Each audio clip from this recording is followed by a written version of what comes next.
close your eyes, you'll be here soon. Omori is a game that's been on Steam since the 25th of December 2020. That's around 6 years after this original trailer was released. The game was just a webcomic until Omori developed and published Omori into a game. The tags on the Steam page read the following: psychological horror, story-rich, pixel graphics, and horror. These tags interest most people as the art style doesn't exactly look scary nor horrific. It was March of 2021 when I caved and decided to buy the game to see what all the positive reviews were about, and holy shit. You starting off with crying? Wait, don't do that. One of the most impactful and memorable game experiences I've had. Oh, hey, is he upset? Hey, kid, what's the matter? There's a lot to say. Just before we talk about the game, I just want to reinforce that Omori delves into some very real and serious subjects. Please take account of the game's warning messages before playing and or watching. And lastly, of course, enjoy. I spent a lot of free time making this, so just your like or subscribe would be greatly appreciated.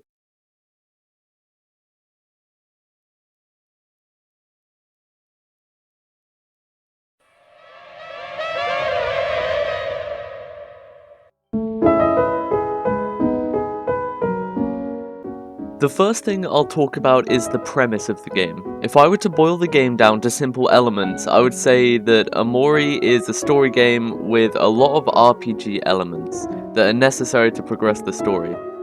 Okay, maybe that was a bit too simple. In Omori, you play as a boy named Sunny. It's not too sure how old he is, but it's between 16 and 18 years of age. This kid, though, is better known as Omori, his white space name. You are told at the start of the game that you've been living in white space for as long as you can remember.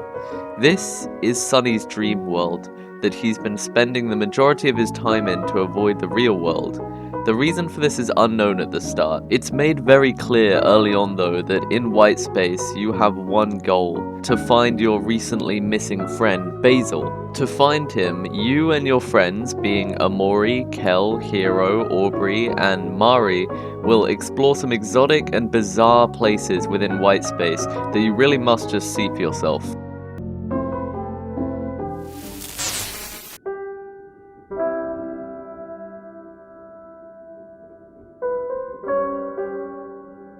Okay, next I just want to talk about the music. The music in Omori is perfect. From the most intense boss themes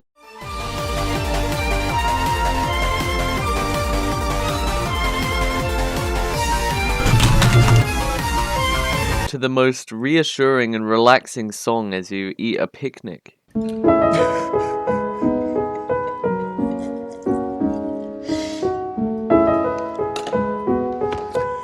sorry.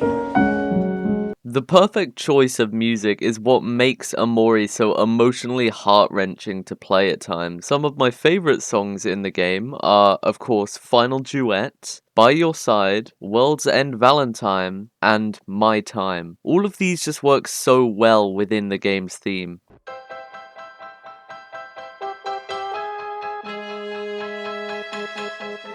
Alright, let's talk a bit about the gameplay. Omori is split into two dynamic parts that change the gameplay slightly. Those two being white space, or the dream world, and then the real world. In white space, you will be walking, talking, and exploring with friends while fighting enemies and bosses, and collecting/buying items to help you. The combat consists of a turn-based fighting game. It will mostly be you and your 3 friends versus 1 to 4 enemies. In these fights, you can attack, use a skill, or use an item. What makes this turn-based fighter different is that you and your friends feel emotions, and these emotions can dramatically change someone's statistics. For example, Omori has a skill named Sad Poem. It can inflict the status sad on a friend or opponent. This raises the defense of someone while also lowering the attack of the afflicted person. These emotions will stay with the person until they change it with another skill, die, or if the battle ends. It's pretty fun and interesting how everyone in your party unlocks different skills as they level up to fill those classic RPG roles.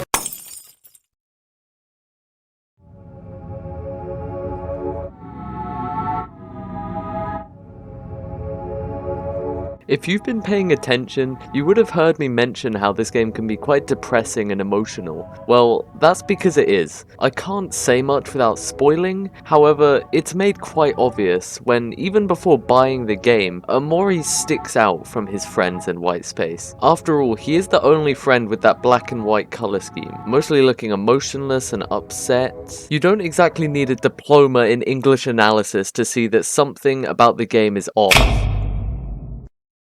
You start to form these questions like, why is that kid so emotionless, and what happened to make him live in white space for as long as he can remember? None of these I really want to answer, but as you play through the game, you'll begin picking up the pieces, putting the pictures together, and seeing through Omori's facade.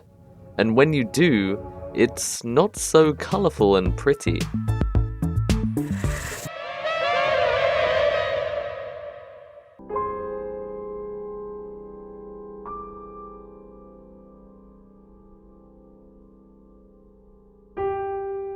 Now, my first playthrough of the game was truly magical.